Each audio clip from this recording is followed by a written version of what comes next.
Con respecto al accionar de las empresas o de los privados,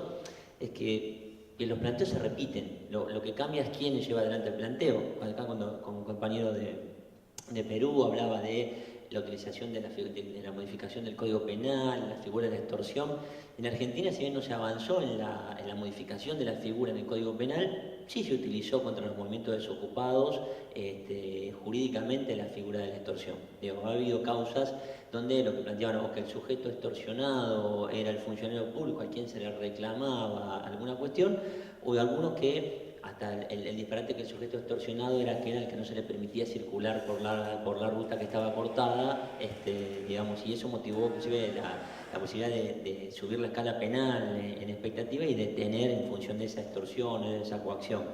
Con lo cual digo, yo lo veía ahí, digo, bueno, no es nuevo, digamos, lo que ha cambiado quizás es el actor que lo impulsa, e incluso quizás la política del Estado en esto de avanzar para dar más certeza en esa imputación, de modificar el Código Penal y ya plantear que la protesta social o el esquema de protesta social sí sería ya una extorsión.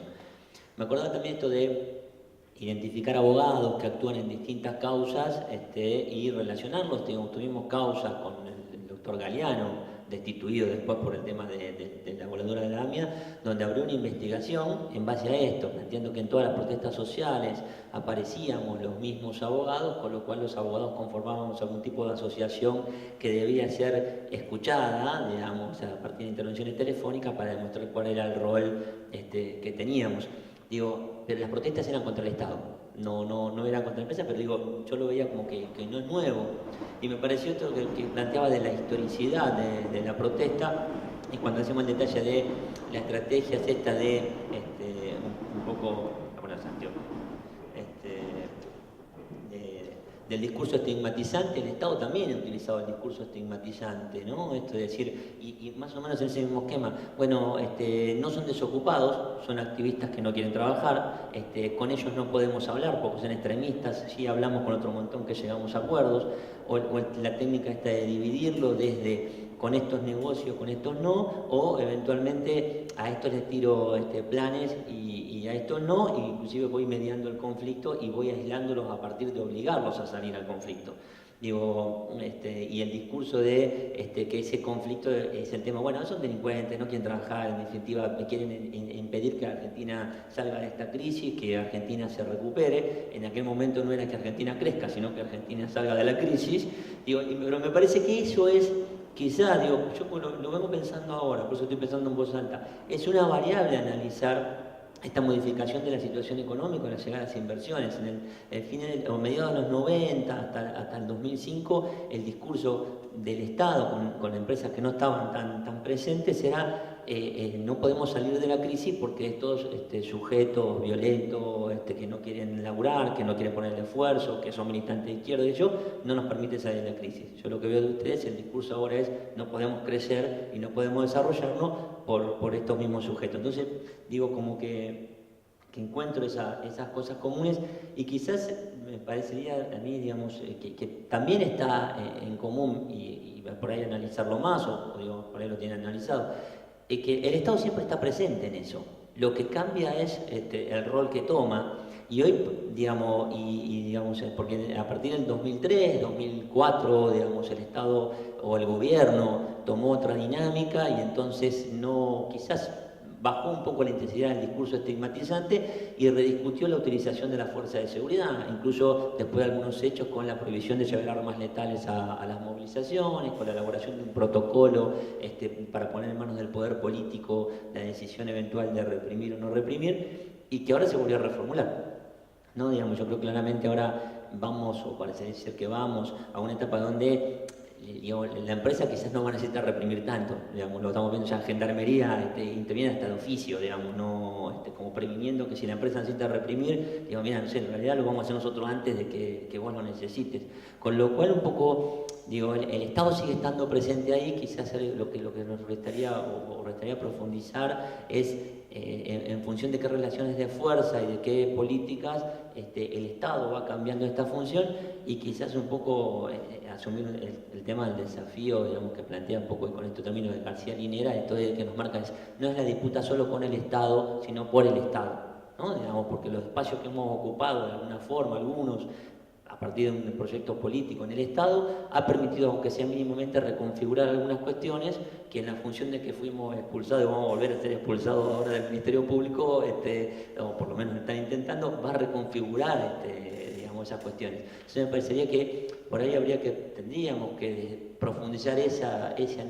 análisis y ese diseño de una política. Bueno, no es solo confrontar con el Estado como órgano represor de la clase dominante, sino ir por ese Estado para atenuar, modificar, digamos, impedir, obstruir ese rol de órgano represor de la clase dominante. Gracias.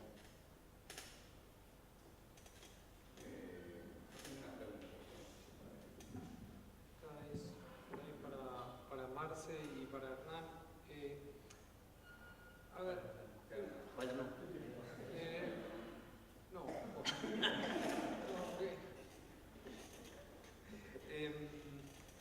La cuestión de ustedes usaron indistintamente actores no estatales y empresas, y por ahí el actor sindical en sí apareció en los dos relatos. Yo recuerdo una vez nos sentamos a discutir el caso Ferreira, no sé si te acordás, Marce, con la Asociación de Abogados Laboralistas, y ellos nos dijeron, ojo con los sindicatos en sí. Había una preocupación acerca de cuál era la definición del actor sindical como responsable de un hecho tan disvalioso como el asesinato de un militante político. Esa es una pregunta que por ahí el actor sindical ahí está clasificado como una empresa, está clasificado como un actor no estatal, no sé, solo para abrir esa, o estatal. Y la otra cuestión más para el colega de Perú, algunas cuestiones vinculadas a el uso de los sistemas judiciales y el proceso de criminalización a mucha distancia de donde viven las comunidades. Acá hemos tenido como algunos litigios se instalaron en Buenos Aires con relación a comunidades que vivían en Esquel, por ejemplo. Entonces, vos ahí ya tenés un problema de 2000 kilómetros de distancia, ¿no? Digo, donde ahí te cuesta muchísimo pensar una estrategia, generar algún tipo de coordinación con la defensa. No sé, eso por ahí puede acompañar a una discusión sobre acceso a la justicia que nos está interesando últimamente. Así que esos serán como los dos comentarios. Antes de que contesten, tienen unas preguntas también en esa línea, por ahí para juntar algunas preguntas. Una vez hablaste, Walter, de la intervención de las Fuerzas Armadas a partir de un decreto, de una resolución, la 1095, el decreto 1095. Mi pregunta es si eso habilita permanentemente la intervención de Fuerzas Armadas en cierto tipo de conflictos, o es algo que se activa como algo excepcional y entra en los conflictos, ¿qué cosa lo habilita? Digo, me preocupa porque acá en Argentina también se está hablando, en otros lugares de la región, de esto de algunas posibilidades de habilitar algunas intervenciones de las Fuerzas Armadas. Y para Hernán, de las variables que usaron, igual en los dos, a mí siempre me preocupó, uno de los casos que recordaba Dolores, en términos de casos complejos, el caso de los dragones, que fue después una toma que implicó después una intervención muy fuerte del gobierno federal, estuvo en el medio del asesinato de un policía. No diría tanto que lo expliquen, sino es si estas variables que planteabas, en términos de cómo entender quiénes son los actores que intervienen en el sindicato a veces, son útiles para poder analizar ese caso también, si tiene que ver con la intervención sindical, con la intervención de las empresas, con qué conflictos, con negocios ilegales, con lo que planteaste en términos de ocupación, o puede haber otras variables que explicaron ese caso, ¿no?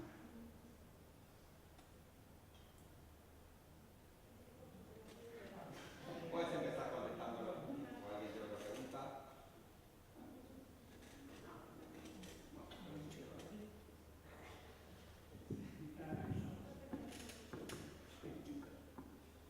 ¿Querés arrancar vos? No, voy a esperar a Diego porque es la única que No, arranco por la cena, con lo que fue el caso de ese Sayago. Realmente es complejo, ahí se dan se da primero una situación que era un grupo, una comisión interna que se le había salido del control al sindicato, a la conducción del sindicato. No, Segovia, que era en ese momento, no sé si ahora sigue Segovia al frente del sindicato de petroleros privados de Santa Cruz, esta gente estaba trabajando para contratistas y estaban planteando que no se aplicara el impuesto a las ganancias, y entiendo que también estaban planteando lo que era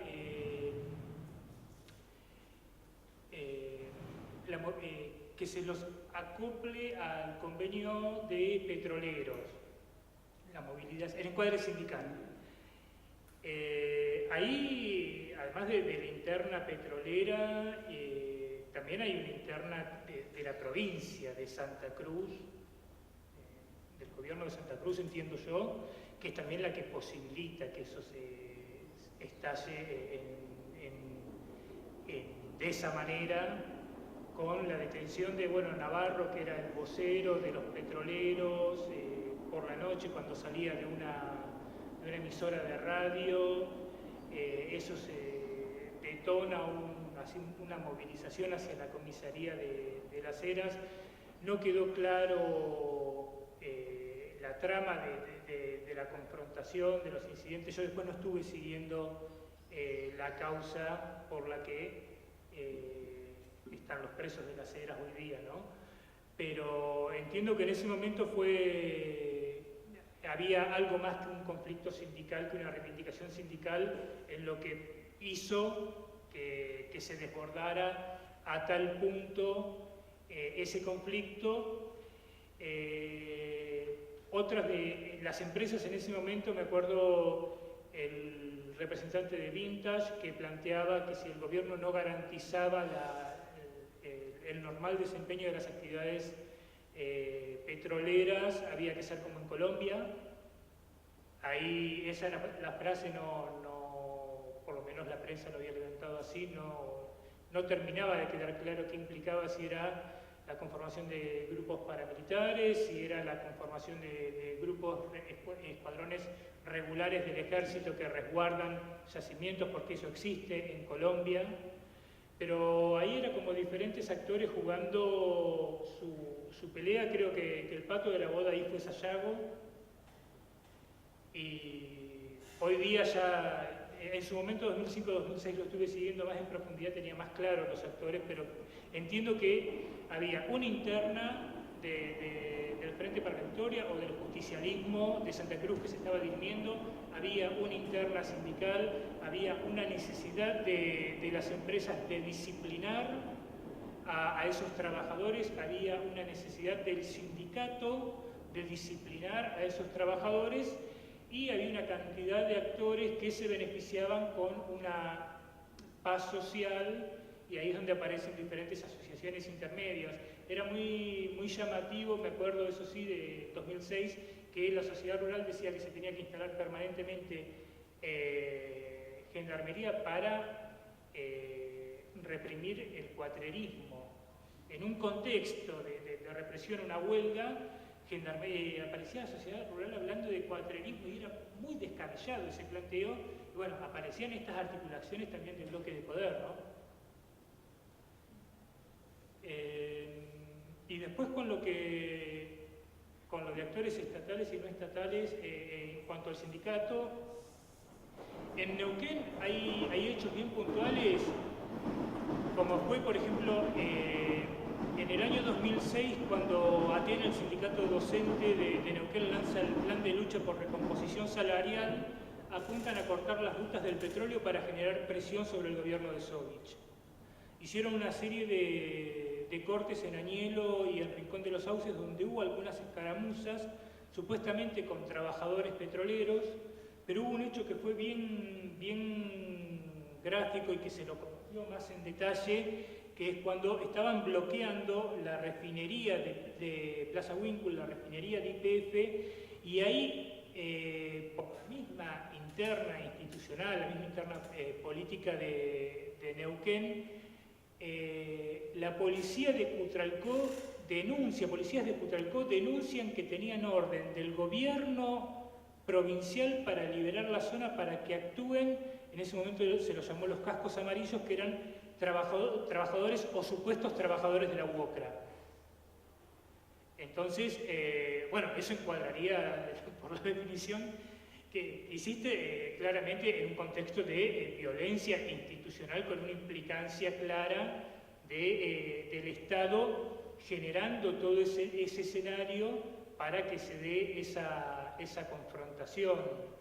Ese es uno de los hechos más salientes que se ha dado. Después ha habido, ya en el año 98-99, cuando se estaba construyendo la planta separadora de gases Loma La Lata, el gasoducto Neuquén-Bahía Blanca, que la comunidad mapuche Cachipaín y la comunidad mapuche Painamil estaban bloqueando las obras, hubo una amenaza de la UOCRA de movilizar a sus trabajadores para desalojar a los mapuche. Yo justo cuando estaba haciendo la reconstrucción histórica me acordé de ese hecho, estuve tratando de hacer un poco de archivos a ver si encontraba, a ver qué pasó finalmente. Es una tarea que tengo pendiente, pero me llamó la atención que ya estábamos hablando de ese tipo de actores, la UOCRA ahí apareciendo, y un caso que tiene que ver con Esquel. Cuando en Esquel se da la movilización por el no a la mina, la fuerza de choque del sí a la mina era la UOCRA, y de la UOCRA Cutralcó mandaron a un par de muchachos que realmente metían mucho miedo para que asesoren a la UOCRA Esquel, que estaba el viejo Muñoz, que era un tipo, un campechano del pueblo que te lo cruzaba todos los días ahí en la calle, y habían mandado a tipos de la UOCRA Cutralcó para que organizaran los grupos de choque, y cuando aparecía el gobernador, el Cacho Lizurume, que era vecino de Esquel y que había estado a favor de la mina, venía con su contingente de la UOCRA Comodoro para disolver cualquier tipo de protesta. Que eso también es un ejemplo de violencia institucional. No era la policía garantizaba que también se veía desbordada la policía de Esquel, porque nos ha pasado de estar ocupando el municipio de Esquel con el no a la mina, y estábamos todos dentro del municipio, y uno veía a los milicos que estaban con el borcego siguiendo el ritmo de los cantitos. Era como que los milicos del pueblo eran vecinos que te lo cruzabas todo el día, muchos estaban en contra de la mina, pero bueno, en ese momento, por eso cuando ganó el no a la mina, trajeron policías de la costa que no eran de Esquel para contener cualquier tipo de desborde.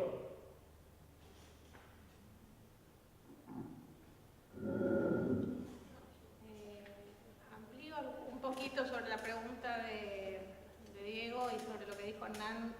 acerca de cómo ubicar, digamos, al sindicato en esta discusión, ¿no? Primero, cuando te escuchaba hablar y cuando vos dijiste, porque te acordás que estábamos discutiendo y dijeron, ojo con los sindicatos, yo en realidad pensé que estabas hablando de empresas y dictaduras, donde también tuvimos la misma advertencia, ¿no? Porque la sensibilidad política, digamos, de atribuir responsabilidades de otro tipo a los actores sindicales es histórica. Creo que es un debate que, digamos, una cuestión muy sensible para nuestro trabajo en distintas situaciones. Sí. Creo que tu pregunta apunta a la necesidad de tener categorías y de entender, y ahí yo no sé si vamos a tener una respuesta que diga, bueno, los sindicatos quedan de este lado o quedan de este lado, porque además naturalmente es muy diferente. Estamos hablando de la Unión Ferroviaria, de los trabajadores del subte. Es difícil tener una respuesta única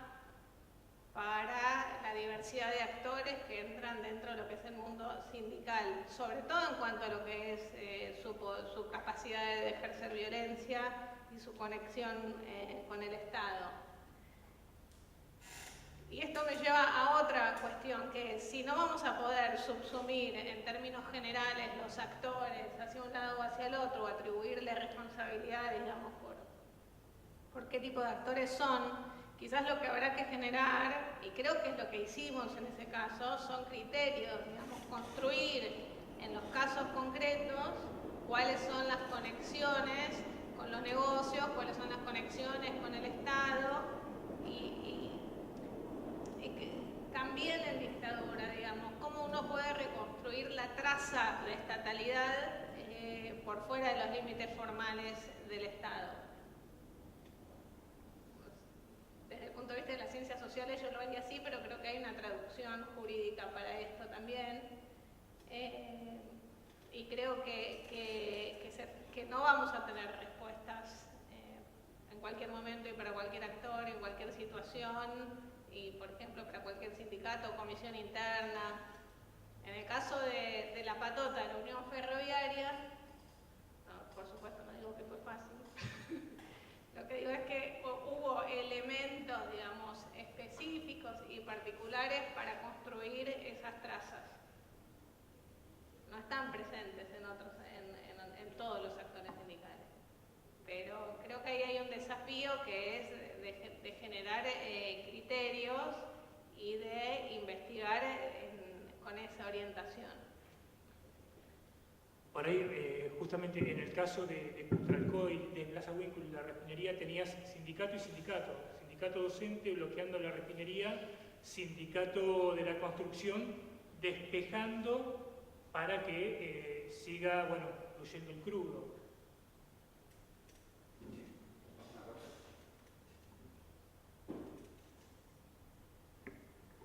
Voy a responder las dos preguntas y ojalá me alcance el tiempo, creo que sí, para comentar algunos puntos más que han salido de la conversación. Lo primero sobre lo que se menciona de las distancias, ¿no? Como obstáculo de acceso a la justicia. Claro, tenemos que cuando las personas criminalizadas proceden de comunidades indígenas, normalmente hay muchas dificultades para que puedan trasladarse a la capital de provincia, por ejemplo, del distrito, para poder afrontar su defensa. Y esto se agrava cuando hay medidas como, por ejemplo, la prisión preventiva. Hemos tenido nosotros en el Perú, hemos visto algunos escenarios donde se ha dado la figura de prisión preventiva, donde finalmente es extraído el integrante de la comunidad indígena para ser recluido, ¿no? Ha sido en el caso de Bagua, el 2009, por ejemplo, también en este caso que les comenté del proyecto minero Las Bambas,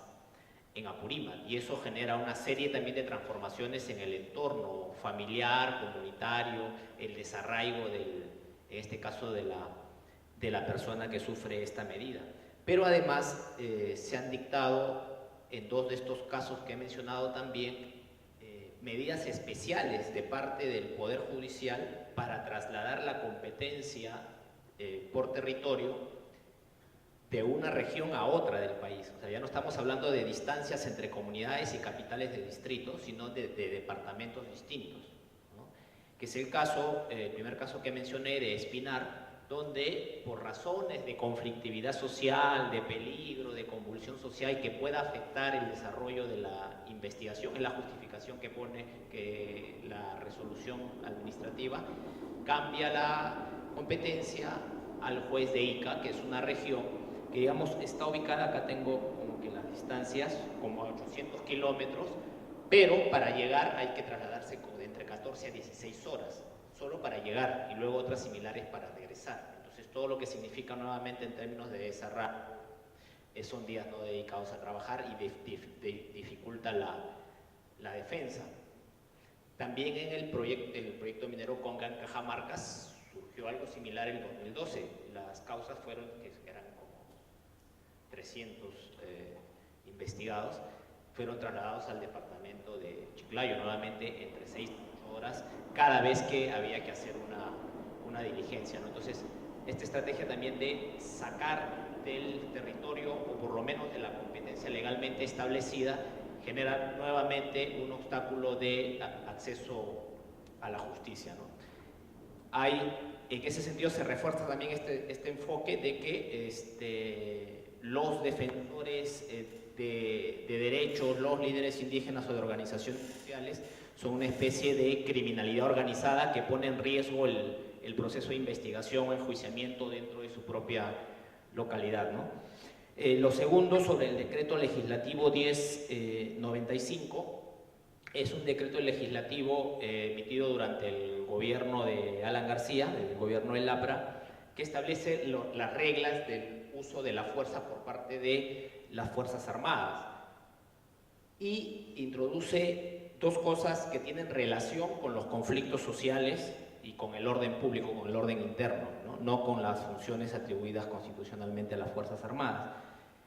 que es el hecho de considerar como grupo hostil, ¿no?, cualquier grupo movilizado de la sociedad que ponga en riesgo la integridad del Estado y que use armas, pero la definición de armas incluso se refiere a armas punzocortantes, ¿no? Bueno, en la principal movilización indígena que tuvimos en la última década, del 2009, en Perú, muchas comunidades indígenas protestan con sus propias formas de vestir y de representarse simbólicamente la defensa que están realizando, incluido con lanzas que obviamente no las usan para atacar, ¿no? Esta parte del decreto fue declarada inconstitucional por el tribunal, pero hay otra que sigue vigente, que faculta a las Fuerzas Armadas a colaborar con la Policía Nacional cuando su capacidad operativa sea sobrepasada, ¿no? Es el único criterio que pone en casos de alta peligrosidad, que se ponen en riesgo el funcionamiento de los servicios esenciales públicos, y en realidad tiene una definición abierta porque dice, y en otros casos constitucionalmente posibles, o algo por ahí, no es literal, ¿no? En otros casos constitucionalmente justificados, ¿no? Ya ha habido casos incluso en que esta orden de participación de las Fuerzas Armadas casi se ha dado como que de modo preventivo, o sea, no se ha constatado ningún peligro, sino ante anuncio de movilizaciones futuras, paros regionales, movilizaciones de organizaciones, se emite estas disposiciones para que las Fuerzas Armadas puedan participar. Bueno, luego solamente así, de pasada, porque creo que ya estamos con el tiempo, hay algunos otros temas que me parece pueden entrar a una discusión posterior, ¿no?, más amplia. Primero, el de algunos mecanismos extrajudiciales con participación de empresas que desde el Estado se promueven en estos conflictos entre comunidades y empresas. En el Perú tenemos principalmente la instalación de mesas de diálogo,